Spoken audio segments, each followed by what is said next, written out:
From Eyewitness News, this is Newsmakers. Sure, you probably know who's on the ballot for governor, but are you ready for the ballot questions? This week, what you need to know about question 2, asking voters to decide on $70 million in borrowing for infrastructure improvements at the University of Rhode Island and Rhode Island College. This week on Newsmakers, the president of URI, Dr. David Dooley, and the president of RIC, Frank Sanchez. Welcome to Newsmakers. I'm Tim White. Ted Nesi is off this week. Dr. David Dooley, Frank Sanchez, thank you very much for joining us on the program this week. We appreciate it. And I want to dive right into question 2. And Dr. Dooley, we're going to start with you because the largest chunk of money for question 2 would go to URI. So just help the people at home understand, if approved, what would question do for your institution? Question 2 would do a number of things for the University of Rhode Island. But the most important thing it will do is dramatically, I think, improve the facilities at our Narragansett Bay campus, where the Graduate School of Oceanography is housed. Those facilities need to be modernized and upgraded to maintain our status as one of the world's leading oceanographic and coastal and marine science educational and research centers in the world. And question 2 would provide $45 million to go towards those facilities. It will build a new ocean technology center for research and teaching around all the technologies that go into the oceans, ranging from wind farms to undersea vehicles. It will create a marine operations center to support work at sea. And critically, it'll provide a new dock for the brand new research vessel that the University of Rhode Island will receive from the National Science Foundation in 2021. And our current dock, which is home to the Endeavor, is too small. So we need a larger one, more sophisticated one to house this new next generation research vessel. I have a question specific to that. As you point out, you got to build a new pier for this $100 million vessel that URI was awarded. It's very exciting. But what happens if, and I know your answer will be, no, we're going to get question 2 passed. What if it doesn't pass? And you don't have the money to build the pier. Do you lose the vessel? That's a question that I don't want to answer. It doesn't really have an answer because the national competition selected the University of Rhode Island to lead a consortium on the Atlantic coast for a vessel to operate on the East Coast, primarily in the waters around the Atlantic Ocean and everything connected to it. It needs to be housed here. We have alternative places in which the ship could be based, and I think nothing will jeopardize the delivery of the ship. That's just simply too important to our future and to, I think, the future of Rhode Island. What we would have to do in those kinds of cases is look for alternative places to port the ship. Okay. President Sanchez, question 2.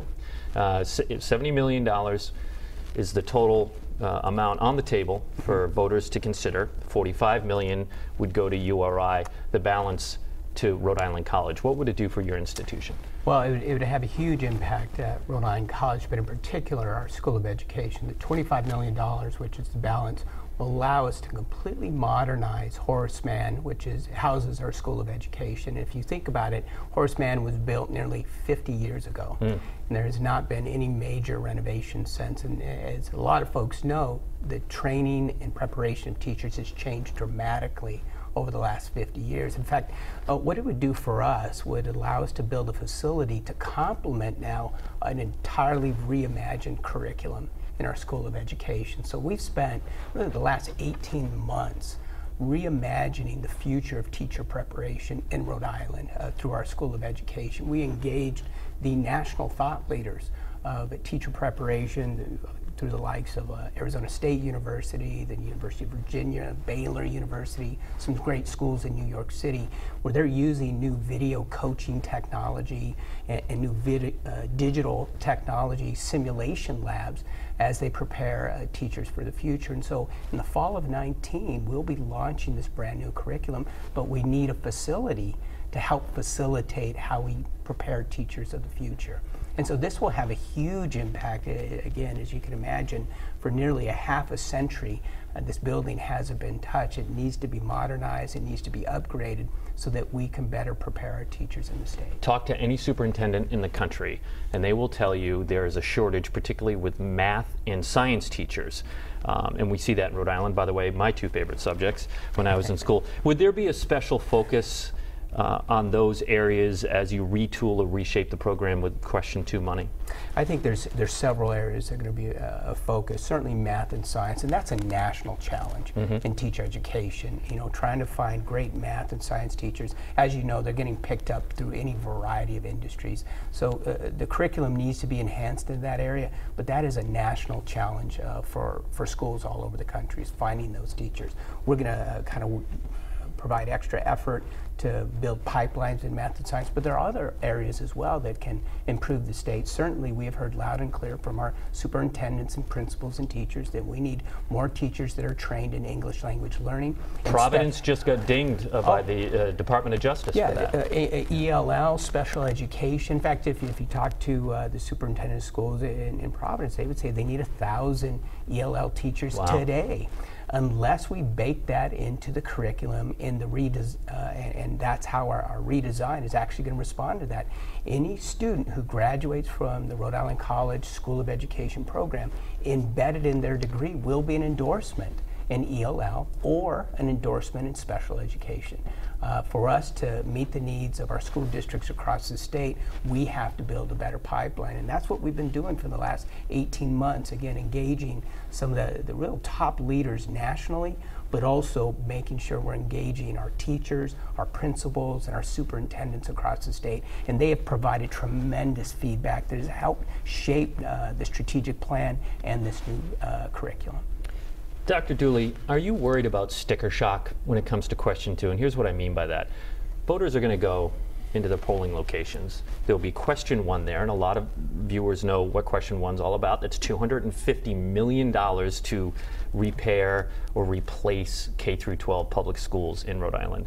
Then Question 2 will have $70 million on it. Are you worried that's a lot to ask of voters? We're always thoughtful about the magnitude of our requests, and we are mildly concerned about the possibility of what you might call sticker shock on the part of voters going into the booth and being confronted by a $250 million Question 1. Absolutely necessary. We're broadly supportive of that initiative. I think it's overdue, which is one of the reasons it's such a magnitude. Rhode Island has not systematically invested in that for a long time. Here's our thought, however, on that. The treasurer, I think, has assured the people of Rhode Island, as well as state government, that the state has the capacity to approve all the issues that are on the ballot. And I think his analysis is accurate and balanced in that respect. Our main point, however, is that $70 million for Rhode Island College and the University of Rhode Island is a superb investment for the future of all Rhode Islanders. It will prepare Rhode Island to be globally competitive in a number of areas. It will keep us competitive in others. It will provide the kind of educational and research facilities that I think that'll move Rhode Island forward. And so our primary message to voters is this is a good investment. It has a strong return. The Graduate School of Oceanography, our ocean engineering programs, our marine science and fisheries and aquaculture programs, all of which are located in whole or in part at the Narragansett Bay campus, they provide a lot of impetus to a modern 21st century economy for Rhode Island. And they've been very influential in creating jobs. So it's a good investment, and that'll be our primary message. Before we go to a break, President Sanchez, I just want to shift gears briefly. I want to talk about the Rhode Island Promise Scholarship, and this is the plan that allows Rhode Island students right out of high school to pursue an associate's degree, tuition-free at CCRI. Does the current plan hurt Rick in any way because CCRI and Rick might draw from the same pool of students? So we have seen a little bit of an impact on enrollments, but the fact of the matter is that there's been declining enrollments for some time at the college, and so we've instituted a variety of different initiatives to be more competitive in the marketplace, both within the state, in the region, and through other states as well. So I certainly support the Rhode Island Promise and certainly the expansion of the Rhode Island Promise. I think the expansion could do wonders for students who are wanting a four-year degree. I do believe strongly that students need to have some skin in the game, and by extending the Rhode Island Promise to Rhode Island College, students would have to prove themselves the first 2 years, both academically and showing their commitment that they want to get that four-year degree. And then if the promise was extended to the last 2 years, I think it could be used as a tremendous tool to improve persistence and retention and improve graduation rates. And so I certainly support the governor's expansion, proposed, I think, expansion of the promise. In real brief, I assume you support the expansion to being 4 years as well. But is there a possibility as students who go through Rhode Island Promise now at CCRI and they get their 2-year associate's degree, they might go, you know what, I want to keep this thing going, and they end up at your campus? We think that's actually highly likely. We have very robust transfer pathways, and we're working to make them even more comprehensive and user-friendly so that students have seamless transitions between their education at CCRI and continuing their education at the University of Rhode Island in a whole host of majors. And we're working very carefully and closely with the leadership and faculty at CCRI to make that a reality, and a better reality for Rhode Islanders who begin at CCRI but want to pursue a four-year degree. And yes, we're also supportive of Rhode Island Promise. I think the early returns at CCRI indicate that the program has great potential to improve the throughput of students, the completion rates of students, and the transfer rates of students into our institution and into Rhode Island College. We think that it's another good investment. One of the ways we look at it at the University of Rhode Island is this. As recently as about year 2000 or so, the state of Rhode Island provided to the University of Rhode Island more than 70% of the funding to educate a student, a Rhode Island student at our university. Today, Rhode Island provides the University of Rhode Island about 33% of what it costs to educate a Rhode Island. It's one of the worst in the country. It is one of the worst in the country. And I've been saying since I arrived here in the state in 2009, Rhode Island needs to develop strategies to systematically invest more resources into higher education, because we know that there's a tremendous return on investment for those resources. And the funding for Rhode Island public higher education is amongst the poorest in the nation. All right, we're overdue for a break. Our guest this week, Dr. David Dooley from URI and President Frank Sanchez from Rhode Island College. When we come back, a big topic, student debt. Stay with us. You're watching Newsmakers.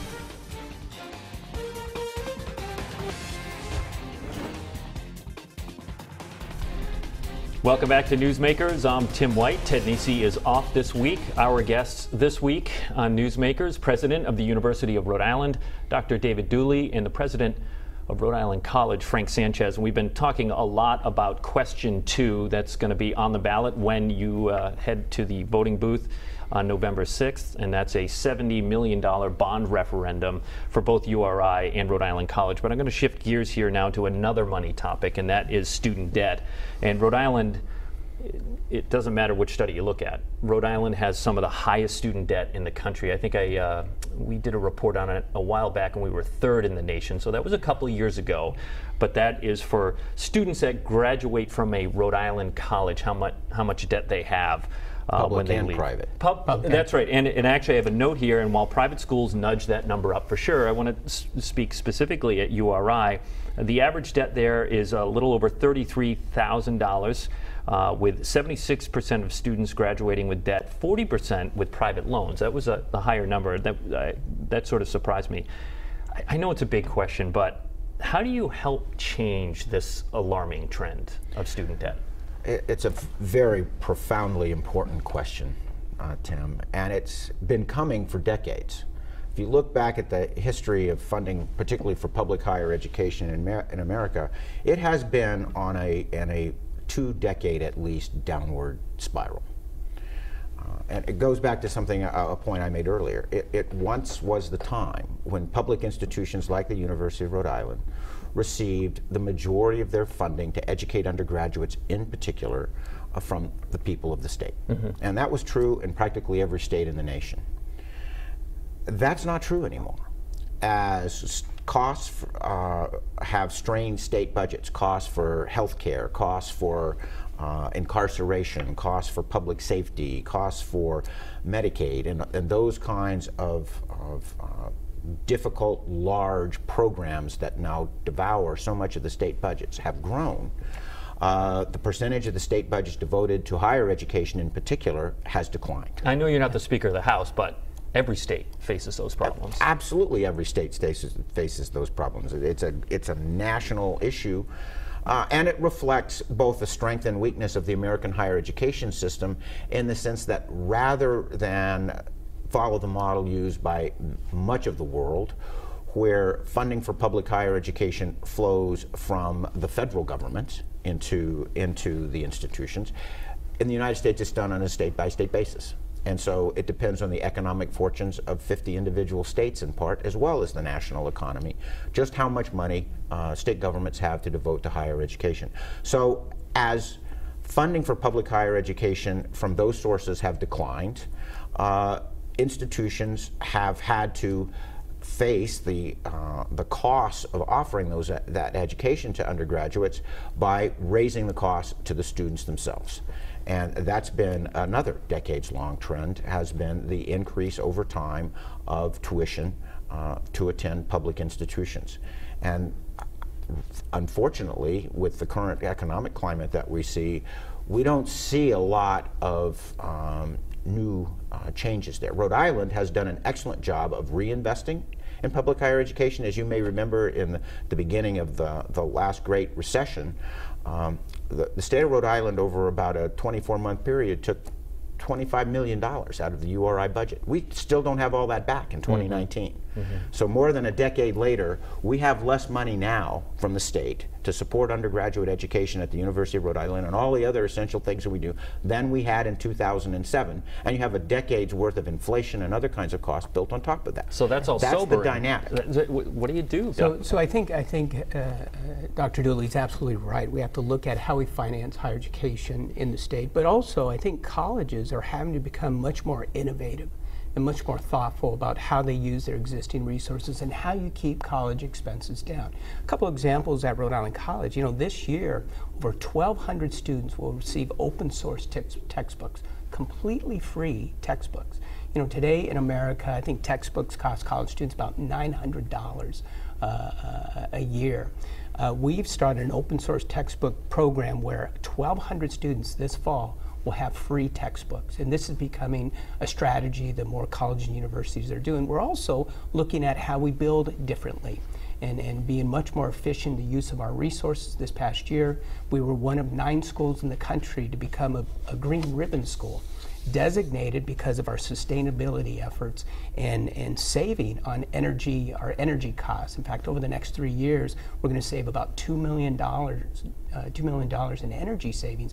We converted every single light bulb into LED across the campus and a number of efficiency measures. And so I agree with Dr. Dooley. We have to look at how we're financing higher ed, but college and universities have to become more innovative as well. And I know in Rhode Island, over many years, colleges have had to use their resources, fewer resources, more effectively. But there is some innovative work we can do as well. I'm wondering if a big part of all of this is a conversation about endowments and how universities are funded. Has there been any impact with President Trump's tax reform bill? There's been a lot of talk about that affecting philanthropy. Have you seen it? That's a good question. It's sort of too early to tell, but there's no question that philanthropy will be an important part of our future. At the University of Rhode Island, we have sort of gotten ourselves to a position where we can claim, and be happy to share the data with you, we're the most efficient public research university, actually the most efficient research university in terms of what it costs per credit hour taught at the University of Rhode Island from Maryland to Maine. If you ask how much does it cost to teach a credit hour at the University of Rhode Island, per credit hour. It's less than any other research university so in that's that your bang entire for the region. buck That's pitch. it. We are at a level of efficiency which is hard to improve upon. And that's been another decade worth of work on the part of the institution, as Frank was saying, to find efficiencies, to innovate ways to be more effective and more efficient. And still we have these situations. So clearly a major component for us going forward will be not only working more closely with the private sector and doing joint projects together, which also creates opportunities for students and revenues for the university, but philanthropy. And we're in the early stages of a $250 million plus fundraising campaign for the University of Rhode Island. That's going very well. We raised over $60 million in the first year. We're confident that we'll hit that goal, and a lot of that will go to scholarship programs, non-loan based financial aid for students, because we know right now that we do not meet all the financial needs, particularly of Rhode Island students coming to the University of Rhode Island. And that's a major campaign priority for us going forward, and it'll be a major focus for us for the coming years. President Sanchez, I don't want to spend too much time on this, but you're here, so I have to ask you about the Frank Montanaro story that we filed last year. Sure. So our viewers remember, he's the top State House staffer for Speaker Mattiello, who was able to claim 3 years of free tuition for family members by claiming he was on leave from Rhode Island College at the time. Now he's pledged to pay back that money after a report, and the college and the state has reviewed its policies. What did you learn from the Montanaro controversy? So one of the things I think all of higher ed, frankly, learned was that there are, in this case, a policy that needed to be updated and modernized. It needed to be looked at, and Commissioner Dan Massier certainly did that. You know, she brought the schools together, looked at the policy, and there were ways to strengthen that so that that doesn't happen again. And again, that's happened. And I think that's kind of the lesson learned here, that certainly in the work we do, there are constant developments and evolutions, whether it's policies or programs or curriculum. In order to be a current higher education system, we have to constantly review these processes. They may be fine or may have worked fine 10 and 20 years ago, but as times change and accountability changes, we have to continue to look at these policies, both at the system level and state level, but certainly at the institutional. Just one last question on it. I should point out these decisions were made before you took that seat.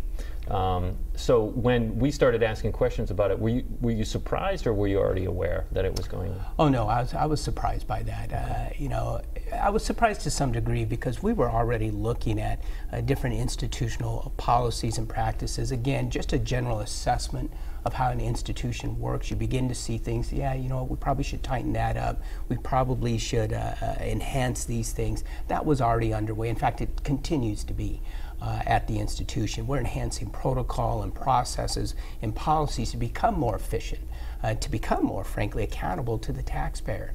That's an ongoing process in today's kind of a modern higher education institution. A lot of schools are doing away with the SAT for admission. Are either of you considering that? We look at our criteria every year. We haven't done away with it yet. Right. We find it, the SAT, ACT, to still be useful for us in guiding admissions decisions, but our admissions staff looks at that. We have a fairly holistic approach to admissions, which we need because every year for the last several years we've set new records for applications. We're up near 24,000 applications now at the University of Rhode Island for about 3,250 spots in the freshman class. Wow. We take a holistic approach to that.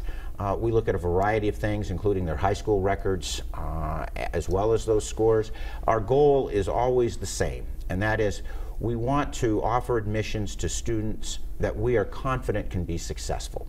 And if there's something in the record that leads our admissions counselors and others to conclude, we're not sure that the University of Rhode Island would be a good fit for you right now, you might not be as successful here as you need to be to achieve your goals and aspirations, we're happy to direct them to another institution, another public institution in Rhode Island or elsewhere. All right, we have 1 minute left in the program. We started with question 2. We'll end with it, but specifically on this, I know I'm kind of geeking out about it, but this vessel that is going to be coming to the University of Rhode Island. Briefly, what's your summary of how it's going to be used? And I think in the first half you said you expect it to be on our shores in 2021? 2021. Okay.